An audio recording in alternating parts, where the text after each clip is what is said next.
여러분 안녕하십니까? 2021년 11월 19일 맞아서 오늘도 우리에게 주시는 하나님의 말씀을 함께 나눕시다. 욥기 28장 1절로 11절인데 제가 4절까지 공독합니다.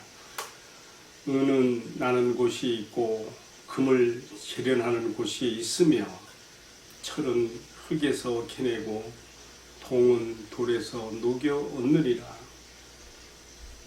사람은 어둠을 뚫고 모든 것을 끝까지 탐지하여 어둠과 죽음의 그늘에 있는 광석도 탐지하되 그는 사람이 사는 곳에서 멀리 떠나 갱도를 깊이 뚫고 발길이 닿지 않는 곳 사람이 없는 곳에 매달려 흔들리느니라. 아멘. 풍성한 말씀을 중심으로 성경 속에 흐르는 금맥 찾기라는 제목으로 함께 말씀을 나가려고 합니다. 오늘의 말씀에서 보면 욥은 사람이 은금 보화를 캐내기 위해서 그 맥을 따라서 땅속 깊은 곳으로 파고 들어간다는 그런 얘기를 하고 있는데 사람의 지혜와 노력이 이런 것들을 얻는 데에 어떻게 나타나는가 잘 설명하고 있습니다. 저는 이것에 빗대어서 우리가 지혜와 지식의 보고이신 하나님의 말씀에서 이 금금보화보다 더 귀한 진리의 말씀을 그래서 우리가 주님을 만나기 위해서 우리는 얼마나 더 깊이 들어가야 되는가 성경 속에 흐르는 금맥찾기라는 제목을 제가 정하게 되었습니다. 자, 이제 본문의 말씀으로 들어가겠습니다. 여러분 앞선 말씀 27장에서 우리가 무엇 얘기했습니까? 욥이 악인은 반드시 그가 하나님 앞에서 행한 악에 대해서 그가 받을 분깃이 그가 끼칠 분깃이 있다 그랬어요. 그게 뭡니까? 그게 바로 인과응보의 결과로서 그의 그 자신의 당대나 또는 그의 자손대에 이르러서 이런 것들이 그대로 다 쌓여서 응한다고 그렇게 했습니다. 이 인과응보라는 말이요. 보통 업이라는 그 한 단어로 표현하기도 하고요. 성경적인 용어로 말하면 레위기 4장에서 보면 죄의 얼이라는 말로 나타나요. 내가 지은 죄가 다른 사람에게 그 얼을 끼쳐서 하나님의 그 진노가 임하게 되는 그런 것들을 우리가 다 이해할 수가 있는 거죠. 자, 그런데요, 문제는 앞선 장에서 이처럼 악인이 받을 분깃으로서 인과응보의 결과에 대해서 길게 얘기했는데 왜 갑자기 28장에 들어와서 전혀 다른 주제인 광물 찾기의 이야기로 이렇게 바뀌냐 이 말이에요. 사람이 광물을 채취하는데 그의 지혜와 노력을 얼마나 기울이는가 그 얘기로 바뀌었어요. 여러분 본래 성경이라고 하는 것이요 서로 떨어져 지금 27장, 28장 좀 이것들이 다 사실은 다 이렇게 붙어 있는 글들이에요. 이것이 이제 기독교 역사 가운데서 이렇게 다 장과 절로 구분된 그런 또 역사가 있는데 어쨌든 앞선 장에서 인과응보를 말하던 욥이 28장에 들어와서 광물 채취에 대한 인간의 지혜와 노력을 이렇게 말하고 있다는 점에 대해서 생각해볼 필요가 있는 것이죠. 그러면 왜 그렇게 되는 건가요? 왜 화제를 바꿨을까요? 저는 이렇게 생각합니다. 사람이요, 하나님께서 우리가 행한 대로 받게 하는 물론 우리의 구원은 하나님의 은혜로 전적인 은혜로 받습니다. 그러나 지금 성경의 흐름을 보면 지금 악인에 대한 그 응징, 죄의 그 보응에 대해 말하고 있는 거죠. 사람이요 하나님의 인과응보에 대해서 분명히 확신을 가지고 하나님 앞에 바르고 의롭게 살아간다 하는 것이 얼마나 귀한 것인지 아무나 그렇게 하지 못해요. 여러분 안 믿는 사람들도 인과응보에 그런 사상이 다 있어요. 사실 그 원래 인과응보란 말이 성경 용어는 아니에요. 이것이 불교나 힌두교에서 나온 카르마라고 하는 그 단어를 번역한 것이 바로 인과응보인데 지금 뭐 이제 하나의 사자성어로 되어 있지요. 저는 그래서 굳이 기독교적인 용어로 쓴다면은 죄의 얼이라는 말을 쓰고 싶어요. 그런데 이제 보통 우리 하나님이 없는 우리 기독교 밖의 세계에서도 이 인과응보를 많이 쓰고요. 이것을 한 단어로 표현할 때는 업이란 말로 쓰기도 하지요. 그래서 또 민간 신앙에서도 보게 되면 이 사상이 아주 깊어요. 그래서 뭐 업두껍이라는 말도 나오고요. 내가 지은 죄에 대한 업으로 뭐가 이렇게 되고, 또 내가 행한 어떤 선에 대한 업으로 뭐가 이렇게 되고, 다 그런 식으로 해석하죠. 그런데 중요한 것은요, 과연 하나님의 존재를 믿지 않는 세상에서 사람들에게서 인과응보라고 하는 이 진리의 교훈이 얼마나 먹혀들겠냐 이거죠. 이런 반면에 지금 성경에서 말하는, 특히 욥기를 통해서 보여주고 있는 죄인에 대한 죄악의 분깃, 그가 지은 죄에 대한 인과응보, 이런 것들이 반드시 집행된다고 하는 이 하나님의 말씀은요, 우리 기독교인들은 정말, 그래서 하나님께서 살아계셔서 이런 모든 인과응보의 모든 것들을 집행하시기 때문에 우리는 이것을 굳게 확신하고 그 앞에서 더욱 우리가 바로 그렇게 살려고 노력하는 거 아니겠습니까? 이것이 기독교 밖의 세상과 다른 점이라고 저는 생각합니다. 자, 그래서요, 우리가 오늘의 말씀에서 이처럼 하나님의 인과응보를 분명히 믿고 사는 사람은 자신이 삶에서 이 말씀, 이 사상을 따라 살게 돼 있으며, 이것이 이런 사람들이야말로 진정한 지혜자들이라 이렇게 욥이 지금 말하고 싶은 거예요. 그런데 욥기뿐만 아니라 우리가 지혜서인 잠언이나 또 인생 철학서인 전도서에서도 다 이걸 얘기하고 있어요. 예를 들면 전도서의 마지막 결론이 뭐로 나옵니까? 사람의 본분이란 여호와를 하나님을 경외하고 그의 명령을 지켜야 한다. 왜 그러냐? 그것은 하나님은 모든 은밀한 일들을, 각각의 사람들이 행하는 모든 그들의 일들에 대해서 선악간에 심판할 것이기 때문이다. 인과응보 얘기죠. 따라서 참 지혜자는 하나님께서 주재하시는 인과응보를 굳게 믿으며 거기에 기초를 두고 이 세상에서 주님을 경외하며 말씀대로 바르게 사는 사람이라 이렇게 생각할 수가 있겠습니다. 그런데 문제는요, 사람이 오늘 말씀, 지금 욥기 28장에 나와 있는 오늘의 말씀처럼 각종 보화의 그 광석을 채굴하기 위해서는요, 어떤 위험을 무릅쓰고라도 정말 속에서 불이 나오는 땅속 깊은 곳까지 파고 들어가며 위험을 무릅쓰고 그렇게까지 하면서 원하는 강석을 내오면서도 과연 하나님께로부터 말미암는 지혜를 얻기 위해서는, 지혜를 구하기 위해서는, 이 지혜자의 삶을 살아가기 위해서는 우리는 얼마나 힘쓰고 있는가. 욥은 지금 오늘의 말씀을 통해서 저는 하나의 풍자적으로 이 말을 했다고 생각을 합니다.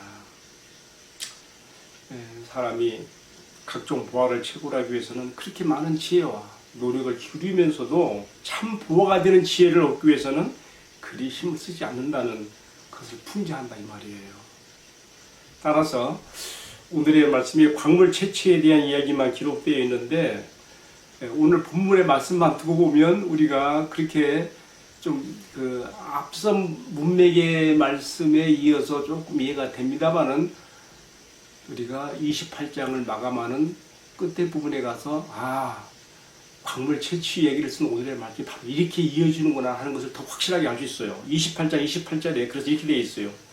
또 사람에게 말씀하셨도다. 보라, 주를 경외함이 지혜요, 악을 떠남이 명철이니라. 바로 이 말씀하기 위해서 지금 오늘의 본문에 광물 채취 이야기가 나온다 그 말이에요.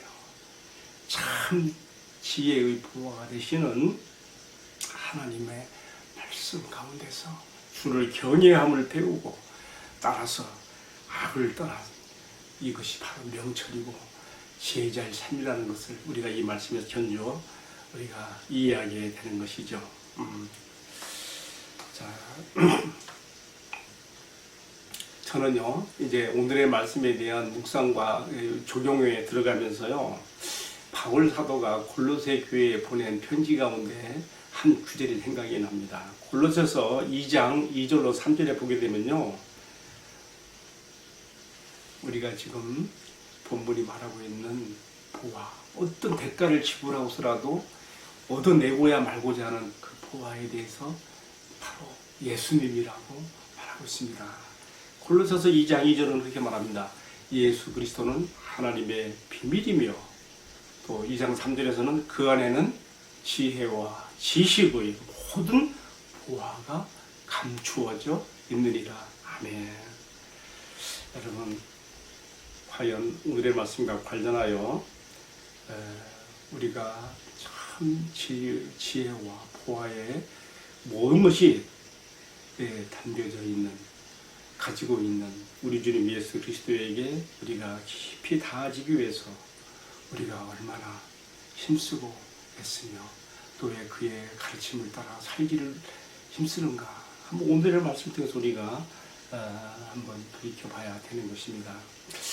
제가 언젠가 책을 읽다가 우리나라의 보물을 지키는데 아주 가장 앞장서서 큰 공을 세운 간송 전형필이라고 하는 사람이 있어요. 그 사람의 이야기를 하나의 그 책으로 펴낸 사람이 이충영이라는 사람인데, 그 사람이 쓴 글을 읽어보다가 좀 재미있는 에피소드를 읽었어요. 뭐냐면요, 오늘의 그 조선일보가 나오게 된 그 배경 이야기인데요. 거기 보면 조선일보는 1920년 3월 5일 날 이렇게 새로운 출간을 하게 됩니다. 그때 이것이 출간하는 배경을 보게 되면요, 이 창업자가 누군가 하면요, 광산 산업으로 성공한 방은모 씨예요.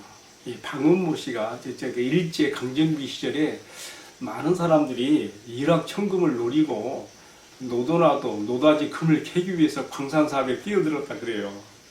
그런데 대부분은 다 실패해요. 그게 쉽게 얻어지는 겁니까? 여러분, 오늘 말씀해 보세요. 사람이 원하는 이 광물을 얻기 위해서 얼마나 정말 이용을 무릅쓰고 땅속으로 파고 들어가고 험난한 고통을 다 감수합니까?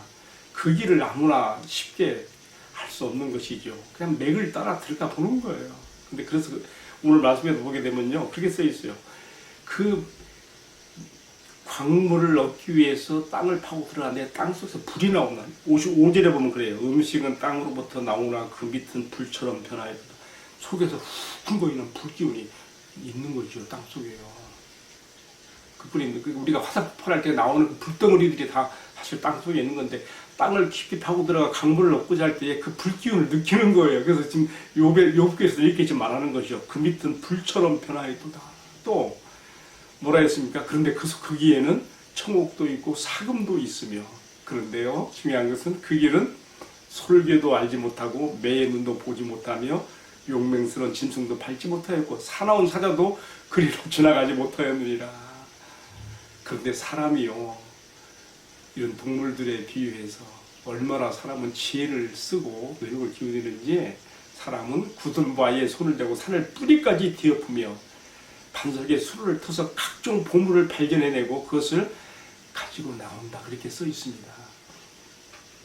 지금 제가 무슨 얘기다가 이렇게 됐습니까?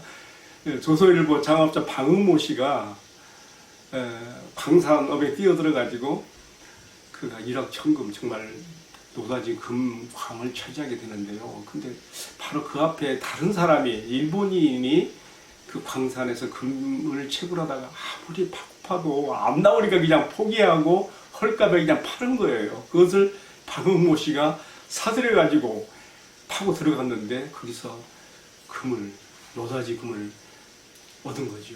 그 사람은 대번에 조선 제1의 부자의 그룹에 올라가게 돼요. 그래서 그 많은 돈으로 그 당시 몇 대밖에 없는 그 차도 사게 되고요.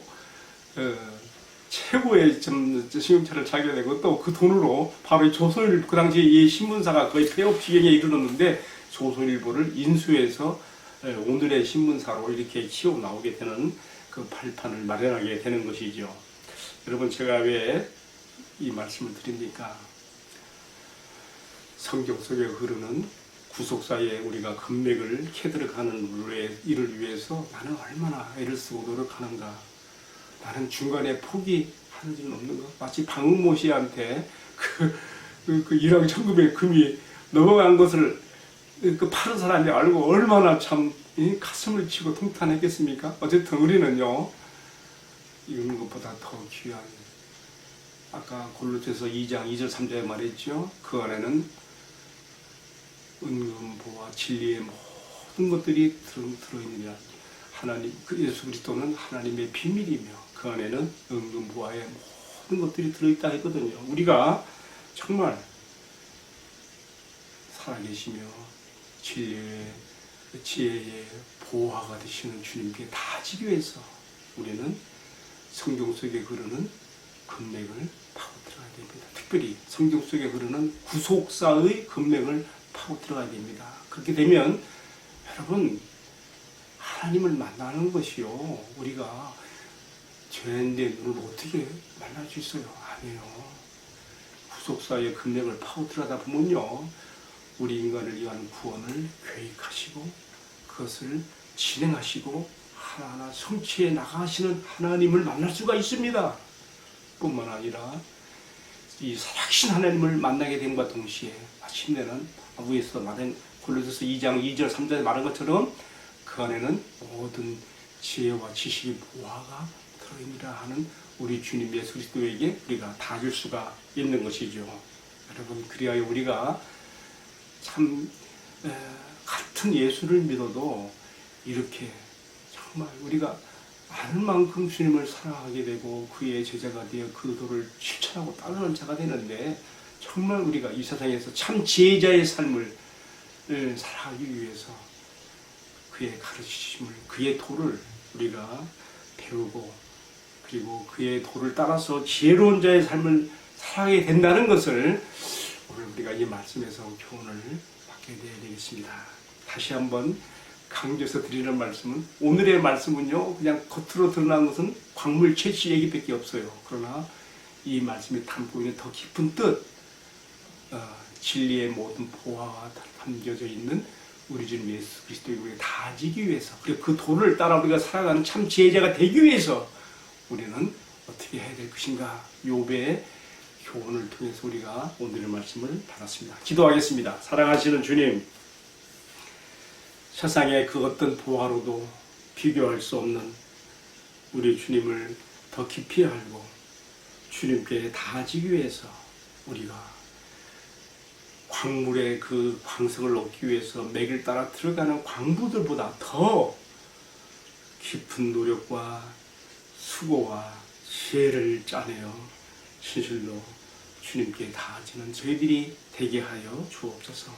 이 모든 말씀을 우리의 보화가 되시는 존귀하신 주님 예수 그리스도의 이름으로 기도 올리옵나이다. 아멘. 네, 마쳤습니다. 감사합니다. 오늘도 주님 안에서 복된 날 되세요.